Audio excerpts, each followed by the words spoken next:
Bonjour et bienvenue au sommet de l'épanouissement et du développement personnel. J'ai l'immense plaisir de recevoir aujourd'hui Sébastien Michel. Bonjour Sébastien. Bonjour Émilie. Alors, on est parti pour 1 heure à la découverte d'un outil, d'une méthode, d'une technique. Sébastien nous dira le qualificatif où vous saurez tout en tout cas, ou beaucoup parce qu'il y a beaucoup de choses à dire, sur le tarot de Marseille. Qui est un outil extraordinaire que moi j'aime beaucoup. Et donc Sébastien, attention, Sébastien a fait beaucoup de choses. Je vais vous donner une petite partie de ce qu'il a fait. Donc Sébastien a en fait appris le tarot de son père et à 13 ans, il donnait déjà des consultations publiques. Et en plus du tarot, et ça c'est très intéressant parce qu'on pourra peut-être le questionner aussi là-dessus, il se passionne également pour l'astrologie. Et donc, chemin faisant, il s'intéresse de plus en plus à la relation d'aide et au coaching par les arts divinatoires. Et en plus de ça, il étudie également différentes techniques de méditation. Donc, il a pas mal de cordes à son arc et je vais pouvoir lui poser quelques questions sur finalement pourquoi, entre autres, le tarot de Marseille. Il est propriétaire d'une chaîne YouTube sur les arts divinatoires et il fut scripteur et superviseur, enseignant pour l'Institut virtuel Chris Hadar, qui diffuse des cours ésotériques dans le monde entier.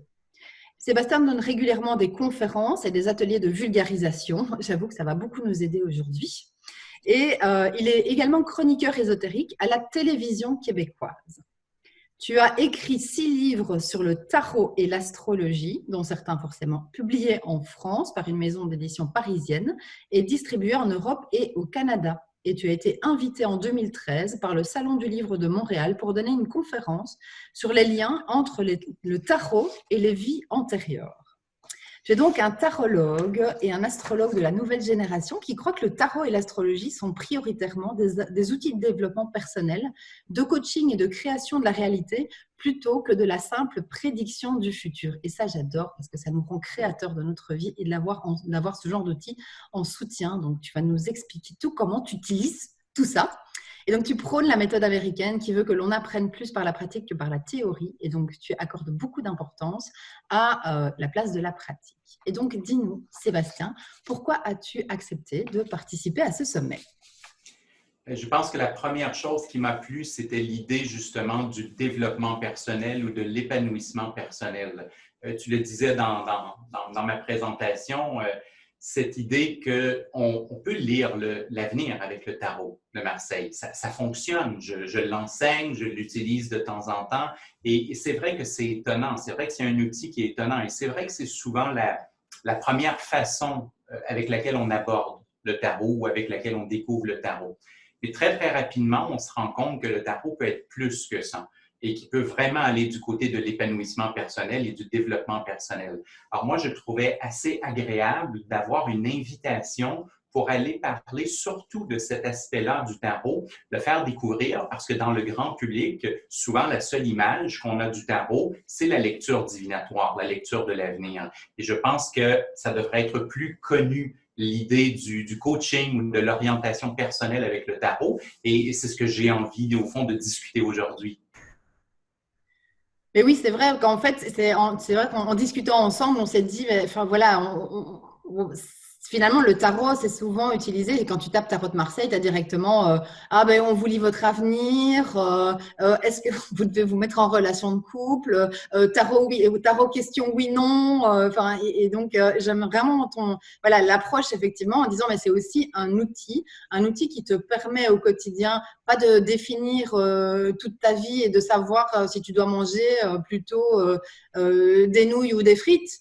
mais d'avoir vraiment un outil qui te permet, c'est super riche, c'est aussi bien la symbolique des cartes, et donc tu vas nous expliquer tout ça, mais j'aime beaucoup voilà, ton approche très riche qui n'est pas celle du on vous dit comment vous devez vivre votre vie et vous n'êtes plus responsable de rien parce que vous savez, c'est pas vous, c'est les cartes, c'est la lune, c'est l'alignement des astres. Non, c'est vraiment comme outil de soutien. Donc, mille merci en tout cas d'avoir accepté de partager ça avec nous. Avec grand plaisir. Alors, dis-nous un petit peu, qu'est-ce que c'est finalement le tarot de Marseille? Le tarot de Marseille, c'est un jeu de cartes. Hein? À l'origine, c'est un jeu qui apparaît entre 1400 et 1450. Les origines exactes du tarot, elles sont quand même encore un peu mystérieuses, elles sont quand même encore un peu floues. Les historiens s'entendent beaucoup pour une origine italienne du tarot, mais en fait, on ne sait pas pourquoi ces cartes-là surgissent, parce que le jeu de cartes régulier, celui avec lequel on est habitué de jouer au poker, au bridge, etc., ce jeu-là existe déjà depuis quelques siècles, au moment où le tarot apparaît. Et tout d'un coup, on décide qu'on va créer 22 cartes supplémentaires, et que ces cartes-là ne ressembleront pas du tout aux autres cartes régulières d'un jeu de cartes. Et il va y avoir des images, il va y avoir des allégories, il va y avoir des métaphores. Elles vont finir par être nombrées, elles vont finir par être nommées. Et ces 22 cartes-là sont ce qui distingue un tarot d'un jeu de cartes régulier. Parce que si vous allez en Italie, par exemple, vous pouvez jouer aux cartes avec les enseignes italiennes que sont les bâtons, les deniers, etc. Et le tarot, en réalité, c'est 22 cartes plus les cartes régulières, les cartes avec les enseignes italiennes. Et on ne sait pas exactement qui a créé le tarot ou quel était le but exact de créer le tarot. On peut penser que c'est un jeu de société, c'est fort possible, mais en même temps, il y a plusieurs éléments historiques qui nous laissent croire que dès le départ, il y avait une dimension spirituelle et philosophique très importante dans ces fameuses 22 nouvelles cartes qu'on ajoutait. Et du coup, comment est-ce que toi, tu l'as découvert en fin de compte, le tarot?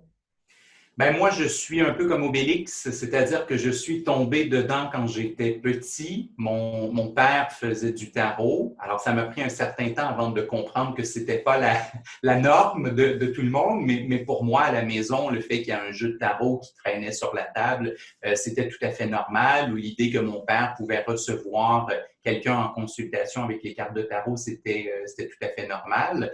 Et en fait, il est arrivé un moment où mon père a vécu quelque chose d'assez négatif, d'assez troublant à propos des cartes du tarot. Il avait vu la mort de quelqu'un qui lui était proche et ça a été difficile pour lui. À un certain moment de sa vie, il a décidé qu'il cessait complètement d'utiliser le tarot. Il n'avait plus envie d'aller dans cette direction-là. D'ailleurs, je trouve intéressant parce que mon père faisait justement de la divination pure. Et je pense que c'est pour ça qu'à un certain moment, si on s'enferme dans la simple idée de la fatalité, du tarot qui lit notre avenir et qu'on est un pantin des dieux et que finalement on n'a aucun pouvoir sur notre vie, je pense effectivement que la lecture du tarot peut être déprimante à certains moments. Et malheureusement pour mon père, c'est ce qui est arrivé dans sa vie. Mais en même temps, il y aura eu quelque chose de bon qui en est advenu parce que, comme il ne voulait plus utiliser son jeu de tarot, et qu'il avait remarqué que moi, j'avais une fascination pour ces cartes-là, que j'aimais bien les dessins et tout, il me l'a légué, il me l'a donné. Et j'ai commencé à l'âge de 13 ans, effectivement, alors c'était vraiment très, très jeune, j'ai commencé à l'âge de 13 ans à manipuler les cartes et à essayer de comprendre un peu comment ça fonctionnait. D'ailleurs, j'ai une anecdote que j'aime toujours raconter à ce sujet-là parce que les gens croient souvent que si notre père faisait du tarot, on est né avec un don et donc on a la science infuse et tout et automatique. Et en fait, mes premières expériences avec le tarot, elles ont été désastreuses au sens où j'avais 13 ans et puis la première vraie cliente que j'ai eue, c'était la mère d'un de mes amis. Alors, j'étais supposé aller passer la soirée avec mon ami et tout d'un coup, on cogne à la porte et c'est à la porte de la chambre et c'est la mère qui dit « Sébastien, j'ai entendu dire que tu lisais les cartes du tarot, j'aimerais avoir un tirage. Elle venait de rencontrer quelqu'un dans sa vie amoureuse, elle voulait savoir comment ça allait évoluer. Et moi, ben, c'est mon premier tirage et je veux faire plaisir à la cliente et je lui dis qu'elle sera heureuse jusqu'à la fin des temps et que ça sera le roman le plus beau qu'il existe au monde. Et finalement, 48 heures après, l'histoire d'amour était terminée. Alors, ça a été un très, très mauvais début pour moi. Et en fait, je me suis rendu compte que mon père fonctionnait avec vraiment une voyance, une médiumnité, et qu'il n'accordait pas tant d'importance à la définition des cartes. Et moi, ce n'était pas quelque chose que je sentais vraiment en moi, cette espèce de clairvoyance ou cette espèce de médiumnité. Et c'est là où j'ai commencé à m'intéresser à la grammaire du tarot, à l'idée qu'une carte a un certain nombre de mots-clés, un certain nombre de définitions, et qu'on peut apprendre à parler le tarot comme on pourrait apprendre à parler une autre langue, en apprenant ses mots, en apprenant son vocabulaire et en apprenant ses règles d'accord grammatical. Et finalement, c'est comme ça que j'ai commencé, et c'est ce qui m'a amené beaucoup de plaisir dans ma vie, beaucoup de succès, et qui fait qu'aujourd'hui aussi, je suis à même d'enseigner à quelqu'un à apprendre le tarot parce que ce n'est pas un don, ce n'est pas, ben voilà, vous fermez vos yeux et vous dites ce qui vient à l'esprit. J'ai appris moi-même les règles et donc je suis en mesure d'expliquer à quelqu'un ces règles-là. Alors, c'est vraiment la façon dont je procède. Et est-ce que ces règles, tu penses, existaient ou tu vois, tu disais, c'est qu'à la base, ben voilà, c'était un jeu de cartes comme un autre. Moi, je suis très fan des jeux de cartes, donc c'est vrai que je joue au tarot à la mode jeu de cartes. En ajoutant du coup, ces 22 cartes, tu penses que ça a été finalement créé avec cette grammaire, enfin, tu vois, la grammaire que tu as étudiée, qui est le décodage, et on verra peut-être, tu pourras peut-être donner un exemple sur une carte, parce que c'est vrai que du coup, si je prends rien que le battleur, par exemple, ben, il y a plein de sens cachés, il y a plein de, voilà, il y a plein. Est-ce que tu crois que ça a été créé avec tous ses sens cachés et avec sa complexité? J'imagine un groupe de pairs un peu illuminés qui brainstorment en disant ouais, là on va mettre le symbole de l'infini caché et là, enfin tu vois, ou est-ce que tu penses que c'est chemin faisant que les gens l'ont décodé en fonction aussi peut-être de nos connaissances de l'univers ou de l'évolution énergétique ou peu importe. Qu'est-ce que tu en penses, toi? En fait, la réponse, à mon avis, la vraie réponse, elle est en quelque part entre les deux. Ce que je veux dire par là, c'est que lorsque le tarot est créé, on est au début de la Renaissance et il y a des traditions il y a des traditions en Europe, il y a des traditions en Méditerranée, il y a des traditions spirituelles, religieuses. Évidemment, l'Église chrétienne, elle est à son summum. Et il y a toutes sortes de manifestations culturelles dans les villes et les villages du Moyen Âge et de la Renaissance. Et souvent, il y aura des chars allégoriques, par exemple, qui vont représenter des scènes chrétiennes, mais il y a aussi un foisonnement au niveau de l'art et la peinture va beaucoup apporter des images iconographiques, spirituelles, mystiques. Et il y a, à la fin du Moyen Âge et au début de la Renaissance, un renouveau très, très important de l'intérêt envers les vieilles philosophies grecques, Aristote, Platon et compagnie. Et ça commence à émerger, disons, pas dans la classe populaire, parce que la classe populaire, la plupart du temps, elle est illettrée à cette époque, mais ça commence à émerger, disons, dans la bourgeoisie et dans la royauté, cet intérêt pour les textes philosophiques, cet intérêt pour l'alchimie, l'hermétisme, l'évolution de l'âme et tout. Et ce foisonnement, il est dans la société, il est dans la peinture, il est dans la poésie, il est dans les manifestations culturelles populaires. Et lorsqu'on va créer le tarot va s'inspirer de ça. C'est-à-dire que certaines cartes vont ressembler, par exemple, à certaines fables de Platon. Il y a la carte du diable, par exemple, je l'ai ici, je peux la montrer à l'écran. La carte du diable, elle ressemble beaucoup, beaucoup à une fable de Platon qui a été traduite à cette époque par Marcille Ficin en Italie. Et cette carte donc du diable, elle rappelle la fable où Platon raconte que le diable vit sous la terre, dans une grotte. Donc, c'est pour ça qu'il s'éclaire avec une torche. On voit qu'il a une torche à la main, ce fameux personnage, et qu'il a deux diablotins qui sont enchaînés à lui et qui sont enchaînés à son illusion. Et lorsque les diablotins pourront se défaire de l'illusion du diable, eh bien, ils seront libérés de son emprise. Et donc, on voit que la fable platonique qui est rapportée par Marcel Ficin, bien, elle trouve son chemin dans le tarot. Et c'est le cas de la plupart des cartes. C'est-à-dire que quand on étudie la culture de l'époque, moyenâgeuse et Renaissance, bien, on se rend compte que la plupart des principes spirituels et philosophiques de l'époque ont trouvé leur chemin sur les cartes du tarot. Alors, est-ce qu'on a créé vraiment le tarot strictement comme étant un support spirituel? J'aimerais le croire. Ça me ferait un grand plaisir que ce soit le cas, mais les preuves historiques tendent beaucoup quand même vers le jeu de société dans ça. Sauf que même si on crée un jeu de société, on était dans une époque où on croyait qu'un jeu de société devait apporter des vertus. Donc, un jeu de société ne devait jamais servir uniquement à un divertissement, mais qu'il devait aussi apporter une connaissance et une forme d'éducation à la personne qui le manipule. Et je pense en quelque part que le tarot est à mi-chemin entre les deux idées, l'idée d'un jeu de société, mais l'idée d'un jeu de société qui éduque ou qui évoque des choses spirituelles et philosophiques qui existaient à cette époque-là. Et ce qui est intéressant aussi dans l'histoire du tarot, c'est qu'on parle du tarot de Marseille, hein, c'est le but de la discussion, on parle du tarot de Marseille, et pourtant, jusqu'à maintenant, j'ai parlé de l'Italie. J'ai parlé de Marcel Ficin, qui est un Italien qui traduit des œuvres. J'ai parlé d'une naissance en Italie. Alors, pourquoi est-ce qu'on parle de tarot de Marseille? Mais parce que, évidemment, pendant les premières décennies de l'apparition du tarot il n'est pas encore canonique. Certaines villes n'ont pas le même nombre de cartes. Certaines villes n'ont pas les mêmes dessins. Ou des fois, le dessin est le même, mais le nom va changer, le nombre va changer, la numérotation va changer. Et au fil du temps, à partir environ de 1550 jusqu'en 1650, il y aura un canon qui va se faire.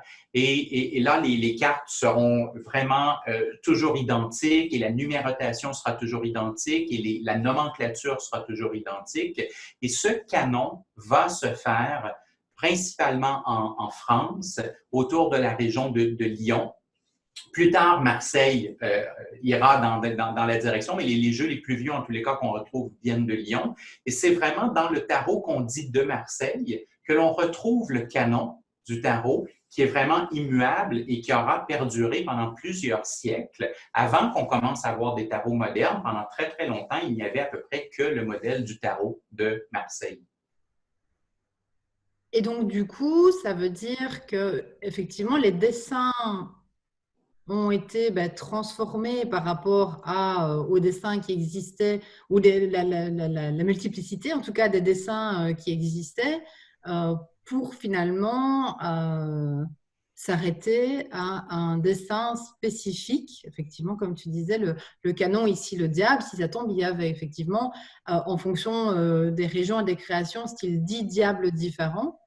Et donc, il y a effectivement... Donc, ce qui m'interpelle du coup, c'est la symbolique derrière. Tu vois, est-ce qu'en reprenant le dessin, ils ont fait une espèce de résumé de symbolique plausible existant dans les différentes créations? Oui, en fait, je dirais que mon impression personnelle, c'est qu'au départ, les dessins ont été faits pour refléter, comme je disais tout à l'heure, la culture populaire, philosophique et spirituelle qui existait à l'époque.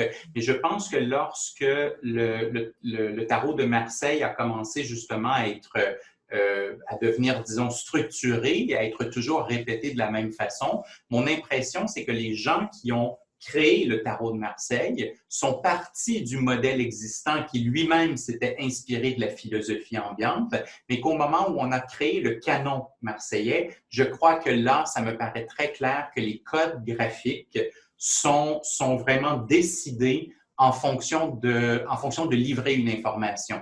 en fonction d'être capable d'expliquer un concept et uniquement par l'image. Et d'ailleurs, c'est quelque chose que l'on voit à l'époque et qui n'est pas exclusif au tarot, mais la volonté, entre autres, par exemple, de l'Église, de pouvoir expliquer des concepts bibliques aux fidèles et d'utiliser des images. Parce que, comme je disais tout à l'heure, la plupart des gens dans les classes populaires ne savent pas lire et écrire à l'époque.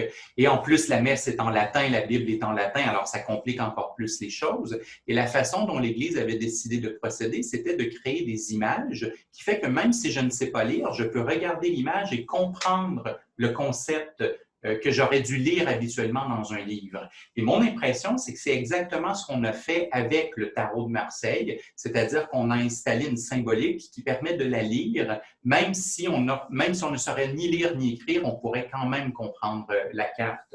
Tout à l'heure, Émilie, tu me demandais si je pouvais donner un exemple. J'ai la carte ici de l'amoureux. Je pense que c'est une carte qui est très intéressante. Elle est très, très facile à comprendre. On voit sur la carte de l'amoureux un personnage et il y a plusieurs éléments graphiques parce que la plupart des éléments graphiques sont intéressants, mais je vais attirer votre attention sur la position de ses pieds. Je dis souvent en blague à mes étudiants qu'il va avoir mal aux chevilles, cet amoureux, parce que ses pieds sont très, très écartelés. Et en fait, ce simple détail graphique d'un pied tourné complètement vers la gauche et d'un autre pied complètement vers la droite, en fait, nous explique que la carte de l'amoureux, elle va représenter quelqu'un qui est à un carrefour, quelqu'un qui hésite entre deux directions. Il pourrait se diriger avec un des pieds vers la gauche ou il pourrait se diriger avec l'autre pied vers la droite, mais il n'a pas encore fait son choix. Pour l'instant, il hésite entre les deux. Et c'est montré par plusieurs éléments graphiques de cette carte parce qu'on voit par exemple qu'il y a deux femmes, donc de chaque côté, il touche d'une main la femme et il regarde l'autre des yeux. Donc, encore une fois, le corps semble prendre une direction, les yeux semblent prendre une autre direction. Et il y a l'ensemble aussi des couleurs qui montrent plein de possibilités à l'intérieur de la carte.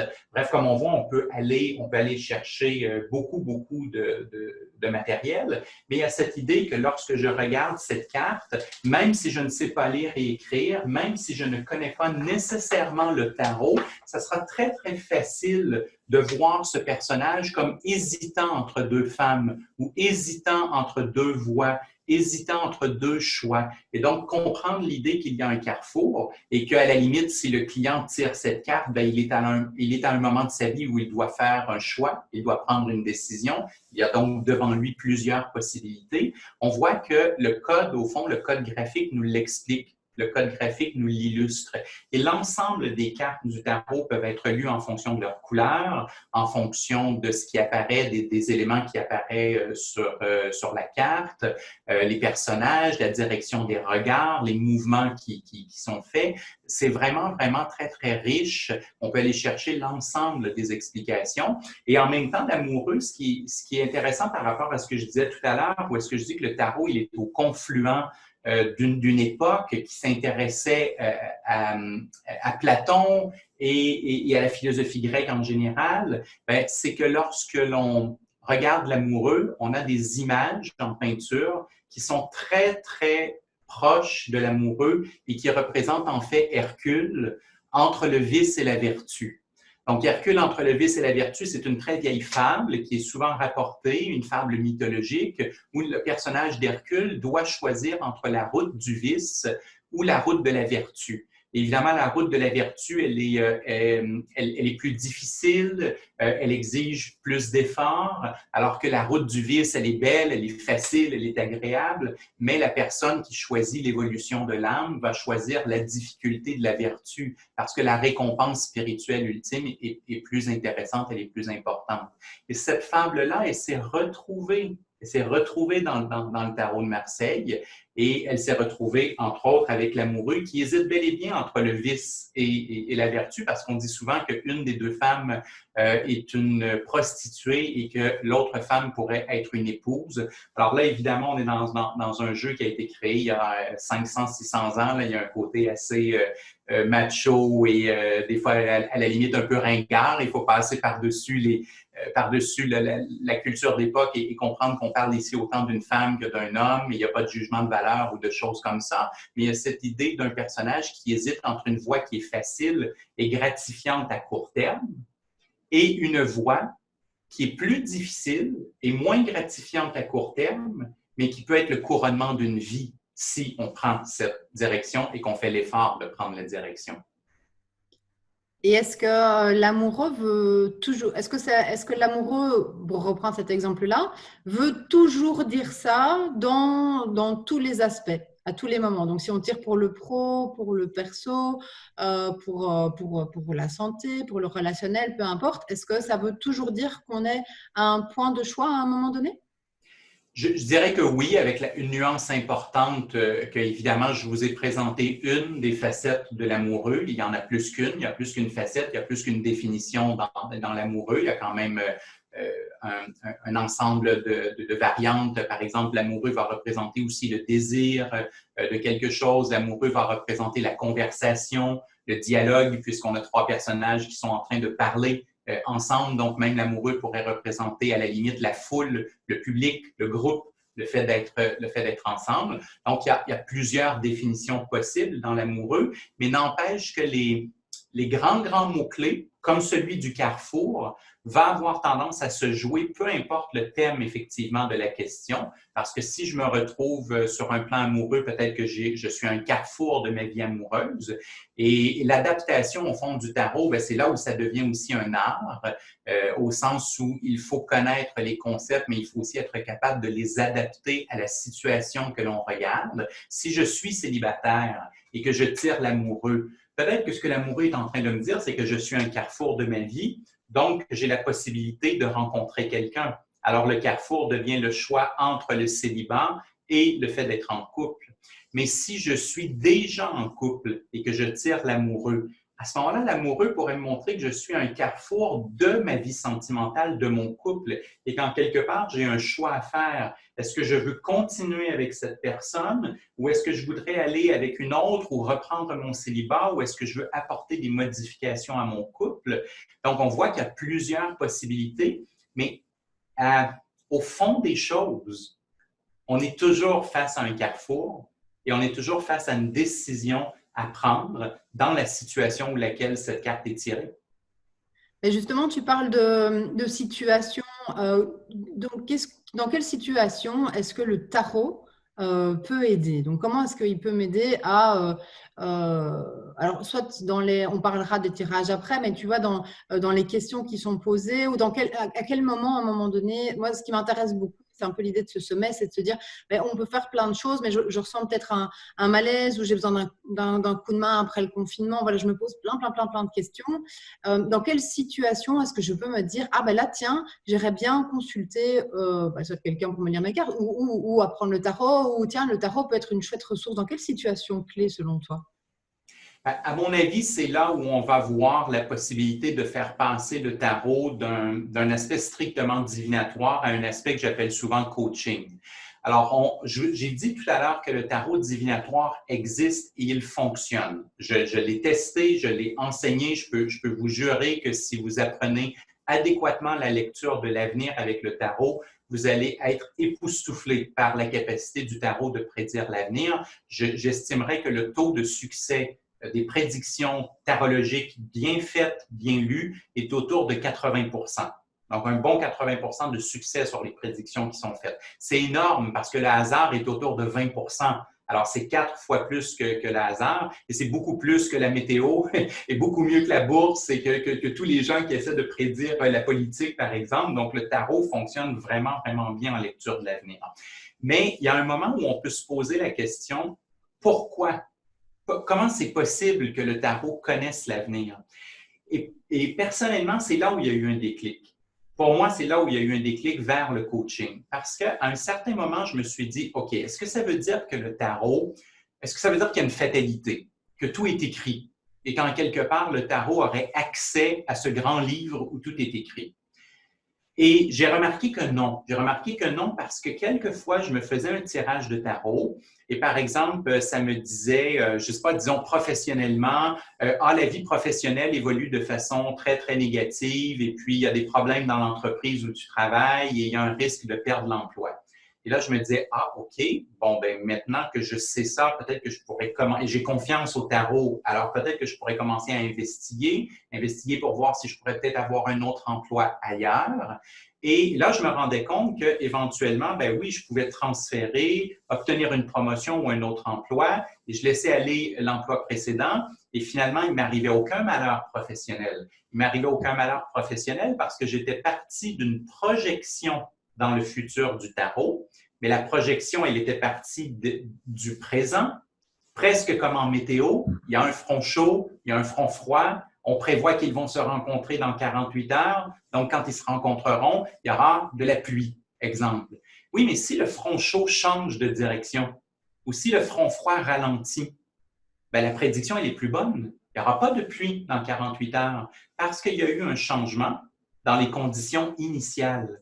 Et je me suis rendu compte qu'en fait, le tarot fonctionne très bien parce qu'il analyse les conditions initiales du présent et il les projette dans le futur en se disant, il y aura un front froid et un front chaud qui vont se rencontrer, il va arriver quelque chose. Mais nous, en tant qu'êtres humains, on a une conscience, on a un libre arbitre et on peut changer les éléments du présent.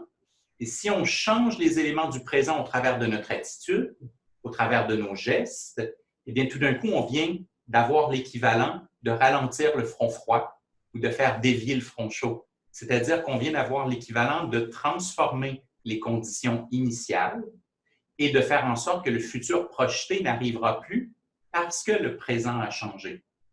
Et quand j'ai fait cette réalisation-là, j'ai commencé au départ par continuer simplement à lire l'avenir, mais je présentais systématiquement cette philosophie-là à mes clients ou à moi-même. Et j'utilisais donc le tarot pour dire, voilà, il projette que ceci ou cela va arriver. Et si vous êtes heureux, ben restez exactement dans cette direction parce que c'est magnifique, vous allez être très content de ce qui va arriver. Mais si vous n'êtes pas heureux de ce que le tarot annonce, vous devez commencer à travailler dès maintenant sur votre présent pour changer les conditions actuelles. Alors, la métaphore, c'est de dire, je suis sur un canot et je suis sur une rivière et le tarot me dit que dans 2 kilomètres, il y a des rapides et une chute mortelle qui m'attend. Ben, je peux évidemment rester dans le canot et puis arriver dans les rapides et tomber dans la chute. Je peux aussi décider de pagayer à sens inverse ou peut-être même de sortir de la rivière et d'aller marcher sur un sentier juste à côté de la rivière. Et là, il n'y a plus de rapide et il n'y a plus de chute mortelle. Donc, j'ai pris pendant longtemps le tarot vraiment dans ce sens-là. On va lire l'avenir, mais on va voir qu'est-ce qu'il projette et on va transformer en fonction de nos gestes, de notre comportement et de notre attitude. On va changer ce qui doit être changé pour pouvoir éviter le pire et accueillir le meilleur. Il est arrivé un moment où j'ai été un peu plus loin encore. Je me suis dit, si le tarot, il est si puissant, s'il est capable de projeter le présent dans l'avenir et d'obtenir ce fameux taux de succès de 80% dans les prédictions, je me suis demandé s'il ne pourrait pas être assez puissant pour me dire tout de suite ce que je devrais faire dans ma vie pour être heureux. Plutôt que de dire au tarot, dis-moi ce qui s'en vient cette année. Et là, bon, je ne sais pas, disons accumulation de malheurs, là, soyons pessimistes, divorce, perte d'emploi, ruine totale. On y va avec la totale. Alors, OK, ben là, je dois changer ça, je dois changer mon couple, je dois changer mon travail, je dois changer mes finances. Je me suis dit, pourquoi est-ce que je ne demanderais pas au tarot dès le départ, qu'est-ce que je devrais faire cette année pour être heureux? Et non pas ce qui s'en vient pour moi, mais qu'est-ce que je devrais faire pour être heureux? Et là, les cartes ont commencé à sortir pour me dire, Sébastien, tu n'es pas bien dans ton emploi, tu devrais changer d'emploi. Sébastien, dans ton couple, il y a des frictions, il y a des non-dits. Si les silences continuent, les choses ne peuvent pas évoluer bien. Donc, il doit y avoir de la communication, il doit y avoir plus de romantisme, il doit y avoir des contacts, etc. Et dans les finances, peut-être que tu devrais placer ton argent à tel endroit ou peut-être que tu devrais dépenser à tel endroit et ne plus dépenser à tel endroit. Bref, le tarot je me suis rendu compte qu'il pouvait devenir non pas un outil de prédiction, mais un outil de conseil. Et j'appelle ça du coaching parce que c'est un peu comme aller consulter un coach. Si je vais voir un entraîneur, par exemple, disons que je veux faire de l'entraînement physique, c'est pas quelque chose qui risque de m'arriver, mais bon, si je veux faire de l'entraînement physique et je vais voir un entraîneur et je lui dis, peux-tu évaluer ma condition corporelle et peux-tu me faire un programme d'entraînement spécifique pour moi pour que je puisse atteindre mes buts? Bien, au fond, je fais la même chose avec le tarot. Je lui dis, j'aimerais ça être heureux ou j'aimerais avoir du succès à tel endroit, ou j'aimerais pouvoir rencontrer, ou j'aimerais pouvoir obtenir une promotion. Et je ne lui demande pas si ça va arriver. Je lui demande de me préparer un programme d'entraînement personnel pour que ça puisse arriver. Et je me fie aux conseils du tarot pour me préparer et faire en sorte que les choses s'activent et arrivent dans ma vie. Alors, il y a une part de coaching, de conseils qui arrivent de l'extérieur par les cartes. Et évidemment, il y a une part immense qui vient de mon côté parce que c'est moi qui décide si je fais l'entraînement ou non, si je fais les exercices ou non, est-ce que je change mon attitude, est-ce que je change mes comportements ou je reste pris dans l'ancien Sébastien. Alors, le tarot montre comment Sébastien peut évoluer, comment il peut atteindre quelque chose qui serait mieux pour lui. Et après, ben, c'est Sébastien, c'est moi qui décide est-ce que je le fais ou est-ce que je le fais pas. Je trouve ça. On ne voit pas la caméra, mais je me suis marrée comme une baleine. Donc, franchement, merci. Pour le coup, merci. J'ai adoré voilà, tes exemples et je trouve l'utilisation que tu en fais passionnante parce qu'en fait, c'est vrai que moi, j'en ai déjà fait pas mal. J'étais voir pas mal de gens qui tirent des cartes. Et c'est vrai que du coup, on est souvent sur tout ce qui est plutôt référentiel de naissance, plutôt à demander. Pour te dire, je reviens d'une séance juste avant notre call chez une astrologue karmique, pour te dire. Donc voilà, tu vois, donc je suis justement bien la tête dans les étoiles.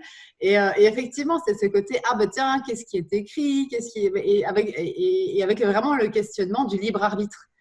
Et donc la posture de passer de oh mon Dieu, dis-moi ce qui va m'arriver. Et alors ton exemple de voilà année avec tout qui part en sucette, etc. Où tu dis bon alors, ça me fait penser à un livre que j'ai lu, celui qui est resté un an au lit, quoi, tu vois. Donc tu te dis je vais rester un an au lit, je vais attendre l'année prochaine. C'est quand même beaucoup plus sûr. Donc voilà, et de transformer ça en je reprends ma responsabilité d'être ouais, créateur de ma vie et j'interroge par contre le tarot, quel que soit l'outil. Ici, c'est, tu vois, d'interroger le tarot. Euh, mais du coup, dans l'exemple que tu donnes, ce qui me vient, c'est la difficulté. En tant qu'être humain, on a difficile à se poser des questions et les bonnes questions, puisque souvent, souvent, si on s'était posé les bonnes questions, on ne serait probablement pas dans la situation dans laquelle on est. Et donc, Exact. comment est-ce que toi, tu fais? Alors, sans doute qu'en tant que coach, c'est toujours un peu plus facile de coach d'avoir une vue différente sur la vie des autres que sur la nôtre. Mais du coup, est-ce que de toi à toi, tu arrives est-ce que tu as un kit de questions où tu arrives à te poser les bonnes questions ou qui amènent en tout cas des réponses qui t'aident vraiment? Oui, mais il est tout à fait vrai que le cordonnier est souvent mal chaussé et qu'effectivement, c'est toujours beaucoup plus difficile de faire un coaching ou un conseil ou une lecture de tarot à soi plutôt qu'à quelqu'un d'autre. Parce que et je dirais, jusqu'à une certaine limite, je dirais la même chose pour mes proches. C'est-à-dire que lorsque ma conjointe me demande une lecture de tarot, je trouve ça toujours beaucoup plus difficile de le faire pour ma conjointe que de le faire pour un parfait inconnu. Et c'est la proximité émotionnelle que l'on a face à soi et le manque de recul que l'on a face aux autres et face à soi-même qui crée cette distorsion et cette difficulté. Par contre, ce que j'aime du tarot, puis bon, on parlait de l'astrologie, aujourd'hui, c'est pas vraiment le sujet là, sur lequel on veut s'attarder, mais j'utilise l'astrologie exactement dans les mêmes termes, dans la même voie que le tarot. Donc, pour moi, ce que j'aime quand même avec les symboles du tarot et de l'astrologie, c'est qu'ils ne peuvent pas me laisser me défiler, disons, devant le questionnement. Au sens où si je suis dans une période où j'ai l'impression justement que je manque de recul et que j'aurais besoin d'avoir un conseil et qu'il y a des trucs qui clochent dans ma vie, on dirait que j'arrive pas à le voir par moi-même, j'arrive pas à comprendre par moi-même. Si je tire une carte du tarot, il y a un certain nombre de questions possibles en mode coaching. Il y a un certain nombre de questions que chaque carte peut poser.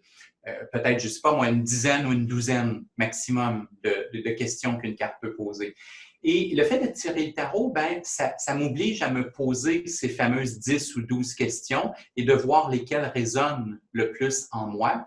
Alors, lorsque je fais ça, lorsque je suis dans une situation comme ça, je redeviens presque le débutant, c'est-à-dire, et non pas le tarologue expérimenté ou celui que les mots viennent facilement à propos des cartes de tarot, mais je retourne vraiment comme au livre, avec la liste des 12 questions, et je m'oblige à les lire.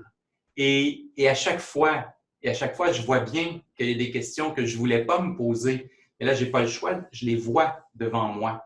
Et c'est ça que je trouve d'être la force du tarot ou de l'astrologie par rapport à la simple introspection. Parce que dans une simple introspection, il y a de bonnes chances qu'on prenne une route, un chemin, inconsciemment, dans lequel on va contourner le problème, dans lequel on n'ira pas vers le problème parce qu'on n'a pas tellement envie de le voir, on n'a pas tellement envie d'être perturbé par la découverte de ce problème-là. Mais si c'est le tarot qui nous dirige, là, je ne peux plus prendre un détour, je ne peux plus prendre exactement la route que je veux. Je n'ai pas le choix de suivre la route du tarot et il va toujours m'amener à me questionner et à me questionner adéquatement. Et tu pourrais nous donner, par exemple, les questions ou des idées de questions qui sont liées, on en a vu deux, là, l'amoureux et le diable. Tu pourrais nous donner un exemple? Oui, tout à fait. Si je reprends, par exemple, la carte de l'amoureux, parmi les questions qu'on va retrouver avec l'amoureux, on va retrouver l'idée que je suis à un carrefour de ma vie actuellement, comme on discutait tout à l'heure, mais est-ce que j'en ai conscience? Donc, la première réflexion que l'amoureux va nous demander de faire, la première phase d'introspection que l'amoureux va nous demander de faire, c'est est-ce que tu es complètement conscient d'être à un carrefour de ta vie et de faire face à plusieurs possibilités? Alors, peux-tu t'asseoir, prendre le temps d'y réfléchir et commencer à faire une petite liste des différentes possibilités qui sont devant toi? Parce que ça serait bien que tu les conscientises, ça serait bien qu'elles soient claires, qu'elles soient précises, ces différentes voies qui se trouvent devant toi.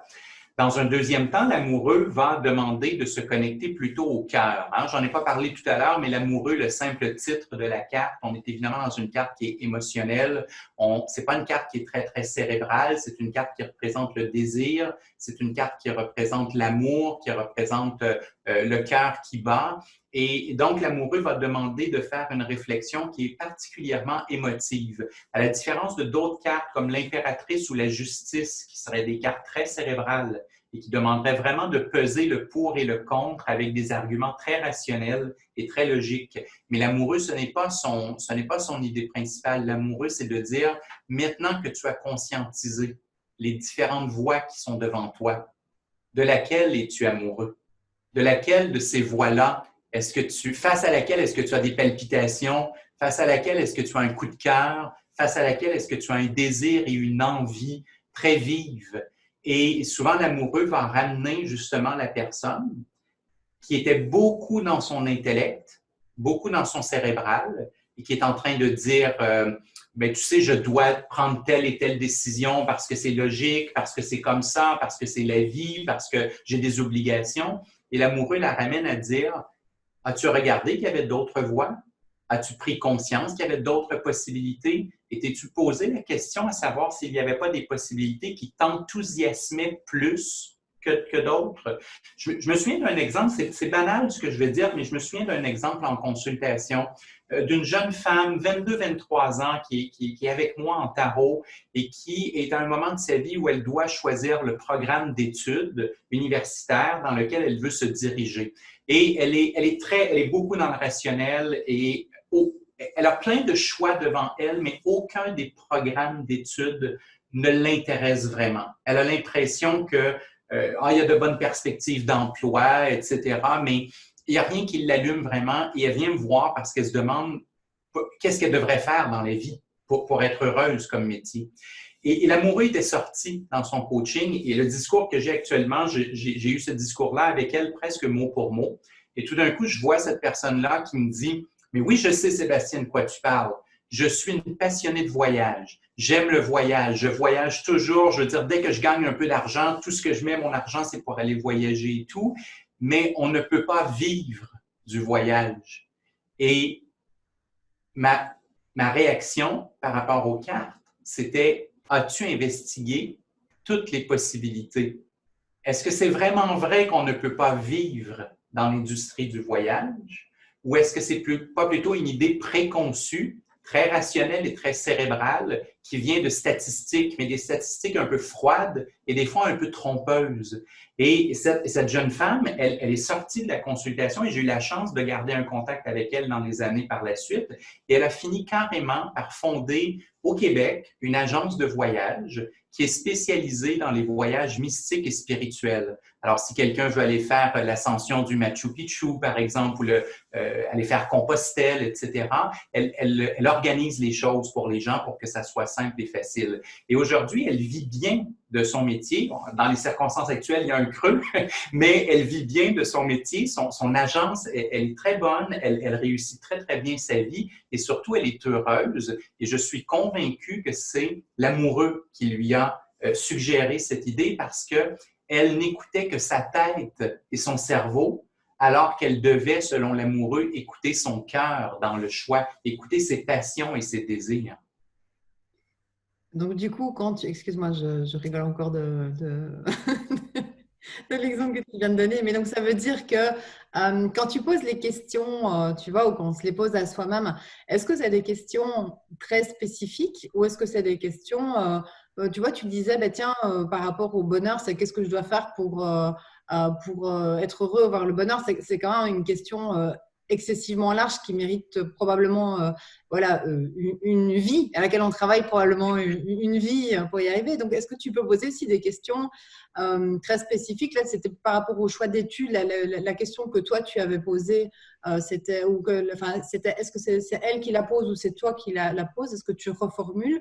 Et est-ce que tu demandes une question du style qu'est-ce qui me manque pour faire mon choix d'études, qu'est-ce que je ne vois pas, ou oui, comment choisir, tu vois? Premièrement, ça va me permettre justement, la question, Émilie, va me permettre de différencier mon utilisation de l'astrologie versus le tarot. Alors, parce que j'utilise les deux arts dans une philosophie qui est très semblable, mais l'astrologie étant reliée à notre date de naissance, à notre carte du ciel, et cette carte du ciel-là, évidemment, elle nous suit toute notre vie parce que ma date de naissance, je ne vais pas la changer, là, je l'ai jusqu'à ma mort. Et donc, je prends l'astrologie comme vraiment le reflet de la mission de vie globale d'une personne.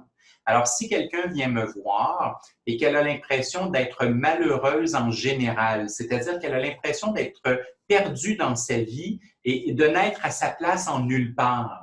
Alors, elle ne vient pas me voir parce qu'elle a un problème surtout professionnel ou elle ne vient pas me voir parce qu'elle a surtout un problème sentimental. Elle vient me voir en disant, Sébastien, je me sens perdue et j'ai vraiment, vraiment le sentiment qu'il n'y a rien dans ma vie qui fonctionne et que je ne suis pas à ma place en nulle part. Je vais privilégier l'astrologie à ce moment-là, parce que l'astrologie, elle est très, très forte pour traduire la mission de vie globale de la personne et donc de l'orienter dans une direction de vie qui serait la plus positive pour elle.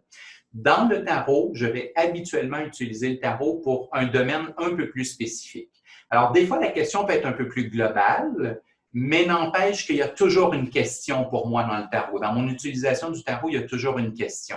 Alors, ou un thème, à tout le moins. Et comment est-ce que je vais formuler la question? Je vais entrer en dialogue avec la personne. Je suis vraiment, vraiment pas quelqu'un qui enseigne le tarot dans le type devinette, là. Vous savez, l'image typique là, de quelqu'un qui s'assoit devant le tarologue, les bras croisés et qui dit devinez ma vie, devinez ma vie. C'est pas ce que je fais, c'est pas ce que j'enseigne non plus. Je présente toujours la consultation à mes étudiants comme un exercice qui ressemble un peu à aller voir le médecin. Si je vais voir mon médecin, je ne m'assois jamais devant mon médecin en lui disant « j'ai mal quelque part, mais je ne vous dis pas où ». Faites tous les tests du monde et un jour, vous trouverez là où j'ai mal et vous pourrez me guérir. Mais non, je veux que le médecin m'aide. Alors, je m'assois devant le médecin et je lui dis « Docteur, j'ai mal au genou ». Et là, il va aller regarder parce que je lui ai dit où est-ce que j'avais mal. Alors, moi, je vois vraiment la consultation en tarot de la même façon. Avant même de prendre un rendez-vous avec quelqu'un, je vais prendre le temps au téléphone ou par mail de comprendre quel est son besoin. D'un, parce que je veux savoir quelle est la bonne consultation pour cette personne-là. C'est pas, les consultations peuvent être de durées différentes et il y a différents types de tirages et peut-être ça serait mieux l'astrologie, peut-être c'est mieux le tarot. Donc, je vais essayer de comprendre quelle est la problématique. Et une fois que la personne m'explique sa problématique, là, on va entrer en dialogue l'un et l'autre. Et oui, je vais essayer d'orienter la question, je vais essayer de formuler la question avec elle, avec la personne, pour faire en sorte que ça soit le plus efficace possible. Et en tarot, particulièrement en tarot de coaching, la question devrait toujours essentiellement être formulée sur un conseil à obtenir. Comme par exemple, dans l'exemple de cette jeune femme qui est devant moi et qui veut savoir quel est le métier qu'elle devrait faire ou quel est le programme d'études qu'elle devrait choisir, bien, on avait formulé la question qui devait tourner autour de quelle serait la voie professionnelle la plus favorable pour moi. Donc, dans cette formulation, quelle serait la voie professionnelle la plus favorable? J'inclus tout. Je n'ai pas strictement demandé dans quelle voie professionnelle est-ce que je serais heureuse, parce que ça peut être en partie trompeur. Je pourrais être dans un emploi qui me rend heureux, mais qui ne me permet peut-être pas à la fin du mois de payer mes comptes. Et même si je suis quelqu'un qui est très spirituel et que je travaille dans un domaine de la spiritualité, je suis aussi quelqu'un qui est très réaliste et très pragmatique. Et je sais très bien que si je ne peux pas payer l'ensemble de mes comptes à la fin du mois, c'est difficile d'être dans un état d'âme qui est un état d'âme évolutif. Pour être dans un état d'âme évolutif, il faut quand même avoir l'essentiel de nos besoins qui sont comblés. Alors, je ramène la question sur l'emploi le plus favorable. Quelle voie professionnelle me serait la plus favorable? Parce que dans ce mot favorable, il y a l'inclusion à la fois du bonheur de la personne, mais aussi d'une certaine réussite professionnelle qui va lui permettre d'avoir l'esprit tranquille, libre de soucis matériels ou mercantiles. Oui, je vois, c'est vraiment à la fois enfin, c'est très fin et pourtant ça comprend tout. Parce que c'est vrai qu'on a tendance à dire ah ben où est-ce que je serais effectivement enfin, le plus heureux, mais ça ne comprend pas tout. Et c'est ça quand je te disais tout à l'heure que c'est pas forcément facile de se poser des questions à soi-même parce qu'en général tu poses des questions quand tu as une douleur et donc tu veux juste en fait la fin de la douleur sans pour autant voir un peu la big picture qui rend peut-être cette douleur nécessaire pour atteindre ce qu'il y a derrière, sauf que tu es dedans et donc tu ne le vois pas. Et donc, c'est vraiment effectivement super. Super, donc merci beaucoup pour l'exemple. Est-ce que tu peux aussi nous parler des différents, je ne sais pas, enfin, tu vois, il y a plusieurs tirages. Est-ce que de soi à soi, on peut justement l'utiliser, le tarot, de différentes manières? Donc, on a vu comment poser les questions. Quels sont selon toi les tirages les plus accessibles et les plus puissants dans ta pratique? Oui, parce que des tirages, il en existe des centaines. J'ai un livre dans ma bibliothèque, je ne me souviens plus du titre exact, mais c'est vraiment un livre qui répertorie des tirages de tarot. Je pense qu'il y en a 120 ou 125 dans le livre. Alors, je n'ai pas, je vous rassure, là, je n'ai pas pratiqué les 125 tirages, mais j'étais curieux quand j'avais vu ce livre-là. Bref, des tirages, il y en a une pléthore. C'est incroyable le nombre de tirages. Moi, je crois qu'il vaut mieux se spécialiser dans un nombre réduit de tirages. Et je vais dire pourquoi. Parce que si vous prenez les exemples des athlètes sportifs, un athlète sportif devient habituellement un athlète de haut niveau parce qu'il répète le même geste à tous les jours. Parce qu'il répète la même performance à tous les jours, il devient vraiment, vraiment bon à faire ce qu'il fait. Et je crois que le tarot, c'est la même chose. Si vous faites du tarot à tous les jours et que vous répétez un nombre petit de tirages, bien, vous referez toujours le même tirage, la même structure et vous allez devenir très, très, très performant à le faire. C'est vraiment la voie que moi j'ai prise et que je conseille à mes étudiants. Donc, dans mes cours, je vais essentiellement regarder à peu près 4 grandes formes de tirage maximum et on ne va pas tellement dévier de ces 4 grands tirages-là. Il y en a 2 qui sont très, très connus. Tous les gens qui écoutent actuellement et qui connaissent un peu le tarot, vous en avez déjà entendu parler des 2 premiers. C'est le tirage en croix qui répond à une question ou à un thème précis, et le tirage astrologique, qui est un tirage plus global, qui nous parle de l'ensemble des thèmes de notre vie. Donc, il y a des positions qui sont réservées aux professionnels, des positions qui sont réservées aux sentimentales. Alors, ces 2 tirages-là, tirage en croix, tirage astrologique, sont probablement les plus importants à maîtriser et à apprendre. Et ils sont potentiellement, ils peuvent répondre à la fois à la fonction divinatoire, et si on les transforme un peu, ils peuvent aussi devenir des outils de coaching. Alors, si vous voulez savoir uniquement est-ce que je vais rencontrer quelqu'un, c'est un tirage en croix classique. Mais si la question c'est qu'est-ce que je devrais faire pour rencontrer quelqu'un? J'en ai marre d'être célibataire, Qu'est-ce que je peux faire pour rencontrer quelqu'un? Donc, on pourrait faire un tirage en croix, mais en mode coaching.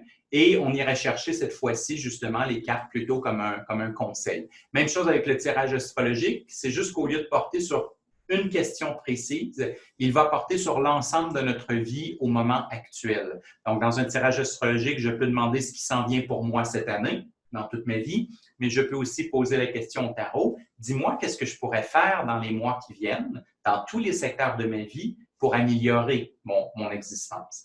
Donc, ça, c'est les 2 pierres angulaires des tirages que je fais, de l'apprentissage que je vais donner. Après, j'ai apporté essentiellement 2 ou 3 modifications. J'ai créé 2 tirages que j'appelle des pyramides, une pyramide de la compréhension et une pyramide du conseil. Pyramide de la compréhension va répondre à des questions inhabituelles qui portent habituellement sur le passé et sur une situation qu'on ne comprend pas pourquoi elle est arrivée ou pourquoi est-ce que ça se produit encore. Du type, je tombe toujours sur le même type de conjointe.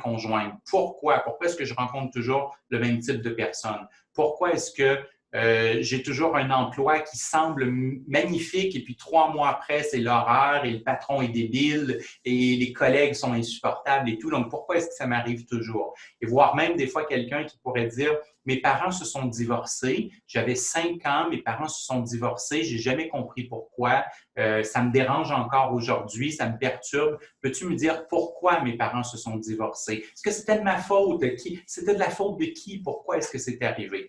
Donc, dès qu'on est dans le pourquoi, je vais utiliser la pyramide de la compréhension. Et la pyramide du conseil va porter sur quelqu'un qui a un souhait, un désir, qui veut réaliser son rêve, qui veut réaliser son souhait et qui veut au fond avoir les conseils du tarot pour l'aider à réaliser ce souhait-là. Je veux démarrer ma propre entreprise. Tarot, dis-moi comment je pourrais réussir à démarrer ma propre entreprise. Pyramide du conseil. Et le 5e qui est un peu à part, mais c'est un tirage karmique. Et le tirage karmique, je l'utilise un peu moins souvent, mais c'est un tirage de développement personnel dans le sens où on va chercher une vie antérieure qui a une influence sur nous aujourd'hui, mais que l'on pourrait régler le karma. Que si on prenait une bonne décision actuellement dans notre vie, on nettoierait le karma, on se débarrasserait du karma. Alors évidemment, celui-là demande une certaine croyance, si on veut, au sens où il faut partager, le client et le tarologue doivent partager l'idée que l'on pourrait avoir des vies antérieures et que la vie antérieure pourrait avoir un impact sur nous aujourd'hui. Alors ça, c'est d'un commun accord que ça doit se faire. Et si oui, bien, on peut révéler cette vie antérieure et voir comment on peut la corriger, comment on peut la nettoyer, comment on peut défaire le nœud karmique qui est à l'intérieur de nous et qui vient du passé. Essentiellement, ce sont les tirages que je fais. Je ne fais pas vraiment d'autres types de tirages que ceux-là. Et j'ai du coup 2 questions. C'est passionnant et super riche. La première question, c'est quoi la différence entre la pyramide de conseil, donc quand tu dis, voilà, j'ai un souhait, je voudrais réaliser, nanana, dis-moi ce que je dois faire, et c'est pas le tirage en croix, c'est l'autre, le 2e. Oui, non, mais le tirage en croix de coaching. Oui, c'est ça, le tirage en croix de coaching avec tous les aspects de la vie, hein, c'est ça, hein? Oui, astrologique, ça serait tous les aspects de la vie ou tirage en croix, un thème précis. Oui, c'est ça. Donc, le tirage avec tous les aspects, le tirage astrologique. et la pyramide de conseil, quand tu dis tous les deux, ah ben tiens, dis-moi comment je dois faire pour réaliser, c'est quoi la différence entre les deux? En fait, la différence, c'est que dans le tirage astrologique de coaching, j'ai quelqu'un qui vient me voir pour me dire, il y a plusieurs endroits dans ma vie qui ne vont pas bien. J'ai le sentiment, je ne veux pas juste démarrer mon entreprise. Je vais donner cet exemple-là pour une pyramide du conseil. Donc, je ne veux pas juste démarrer mon entreprise. J'ai aussi le sentiment que mon couple bat de l'aile, que ma vie financière est problématique, que ma vie spirituelle est bloquée et tout. Et donc, là, dans le tirage astrologique de coaching, c'est quand même, la personne va partir avec des conseils sur plusieurs domaines de sa vie. Elle aura des conseils spirituels, des conseils physiques, des conseils matériels, des conseils monétaires. Ça va s'adresser plutôt à quelqu'un qui a envie d'avoir une stratégie et un coaching sur sa vie en général qu'il veut repositionner. La pyramide, elle ne porte que sur un sujet, elle est très pointue. C'est voici mon rêve, je veux démarrer mon entreprise. Peux-tu m'aider à me donner les bons conseils pour le faire? Et le tirage en croix de coaching, je me rends compte que j'ai oublié de mentionner quelque chose tout à l'heure et c'est peut-être pour ça aussi que tu me poses la question. C'est que dans le tirage en croix de coaching, je vais faire au préalable la fameuse lecture du futur. Tout à l'heure, je disais, je peux prendre le tarot pour me dire, est-ce que ce qui s'en vient va bien aller ou mal aller? Parce que si ce qui s'en vient va bien aller, ben, merveilleux, je peux passer, je peux faire autre chose de ma vie parce que ça prend déjà la bonne direction. Donc, je n'ai pas trop besoin de me concentrer sur ça, ça prend déjà la bonne direction. Mais si le tirage me révèle que ça ne prend pas la bonne direction, là, je dois changer quelque chose. Je dois changer ce que j'avais appelé tout à l'heure les conditions présentes, les conditions initiales. Et c'est là où je vais faire un coaching sur ça pour dire, bon, on voit que votre vie professionnelle, ça ne prend pas la bonne direction. Donc, allons demander au tarot ce que vous pourriez faire pour corriger la tangente, pour corriger la trajectoire. Alors, voilà un peu la différence entre les trois. Ah, top. Super, oui, je vois beaucoup mieux. Et alors, du coup, pour l'étudiante là, qui était venue te voir pour l'orientation, tu avais aussi fait ce type de tirage ou tu avais pris, parce que tu disais, ah, bah, tiens, j'ai tiré l'amoureux, du coup, tu as tiré juste une carte? Non, j'ai pas tiré juste une carte. L'amour était la carte principale, mais ce que j'avais fait avec cette étudiante, c'était une pyramide du conseil. Donc, la pyramide du conseil qui était quelle est la voie professionnelle qui me serait la plus favorable. Dans une pyramide du conseil, le tirage en fait inclut 7 cartes. Donc, il y a 7 cartes à analyser parce qu'il y aura des cartes qui vont nous montrer, premièrement, ce que la personne doit faire à court terme et aussi ce qu'elle doit faire à moyen et long terme. Parce que le tarot va me donner une stratégie qui va s'échelonner souvent sur plusieurs mois. Ce n'est pas comme quelque chose qui se fait uniquement ce soir et après c'est réglé. Souvent, il y a des gestes successifs qui doivent être posés par la personne. Donc, le tarot permet un certain développement dans le temps en termes de stratégie. Par contre, même s'il y a 7 cartes dans la pyramide du conseil, il y en a une qui est la pointe. Et la pointe de cette pyramide, elle représente l'objectif que la personne doit viser. Elle représente l'élément le plus important sur lequel elle doit focaliser. Et c'était là où était le fameux amoureux. C'est ce qui fait qu'avec elle, j'avais eu cette discussion au départ. Mais après qu'elle ait dit ah oui, c'est vrai, le voyage et tout, OK, c'est intéressant. Mais il y avait le reste du tirage pour lui montrer effectivement qu'elle pouvait faire une inscription, il y avait de l'information à aller chercher, que peut-être que c'était plus du côté du travail indépendant, autonome, création d'entreprise, que les choses allaient. Je me souviens qu'il y avait la force, par exemple, et la force dans le tarot en termes de coaching, elle est beaucoup, beaucoup associée à l'entrepreneur, à celui qui crée sa propre entreprise. Et donc, elle avait la carte de la force dans les conseils qui montrait que dans le temps, il faudrait penser à être peut-être une entrepreneur et être sa propre patronne si elle voulait pouvoir aller de l'avant. Eh bien, ouais, ça, non, franchement, je pourrais t'écouter parler pendant des heures, quoi. Entre Ben, les merci. histoires et tous les exemples, c'est vraiment trop gai. Et donc, j'ai une horrible nouvelle à t'annoncer, c'est que ça fait déjà plus d'1 heure qu'on papote de Tarot de Marseille. C'est horrible parce que je crois que j'ai encore au moins 4 heures de questions à te poser. C'est hyper frustrant. Je parle toujours trop. Ma conjointe est complètement d'accord. Ah, moi, j'adore tes histoires en tout cas. Et donc, je voulais savoir si tu pouvais nous partager, si tu avais encore, je dirais, parce que tu nous as déjà partagé plein de trucs, mais un outil, tu vois, une méthode ou voilà, un exercice qu'on pourrait faire pour démarrer déjà avec le tarot. Oui, tout à fait. J'ai essayé de réfléchir parce qu'on en avait discuté avant la rencontre d'aujourd'hui.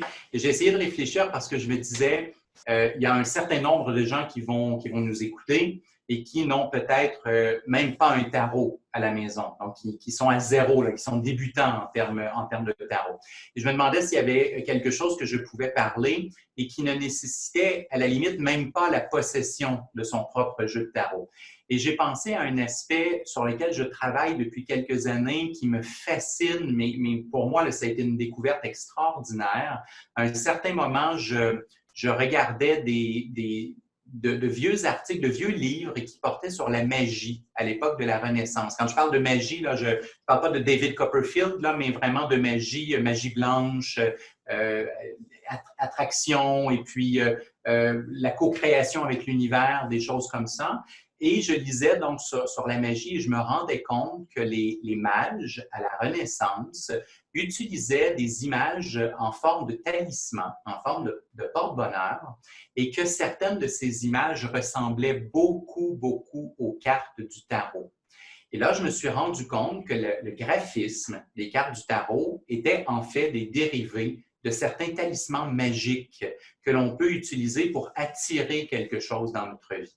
Et j'ai commencé à me passionner pour ça et je me suis rendu compte qu'en fait, ces cartes, bien, non seulement elles peuvent prédire l'avenir, non seulement elles peuvent nous donner des conseils, mais en plus, elles peuvent influencer positivement notre vie en amenant une énergie, en étant une porte ouverte sur un univers parallèle et un catalyseur d'énergie, un peu à l'image, par exemple, d'un téléphone portable qui capte une onde et qui nous envoie une communication qui arrive de quelque part, sauf que cette fois-ci, au lieu d'être une communication, c'est une énergie qui vient un peu nous favoriser.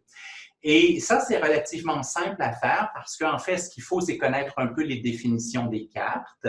On doit savoir, par exemple, que la force représente l'entreprise. On doit savoir que l'amoureux va représenter l'amour. Et ce type d'information-là, ça se trouve très facilement. Si je peux me permettre, il y a des liens là, qui mènent à ma chaîne YouTube et toutes les cartes sont présentées avec leurs grandes catégories, leurs grands mots-clés. Donc, à partir du moment où on comprend, par exemple, que la force représente l'entreprise, eh bien, si je démarre mon entreprise, le fait de porter l'image de la force sur moi peut m'amener l'énergie nécessaire dont j'ai besoin pour favoriser le démarrage de mon entreprise.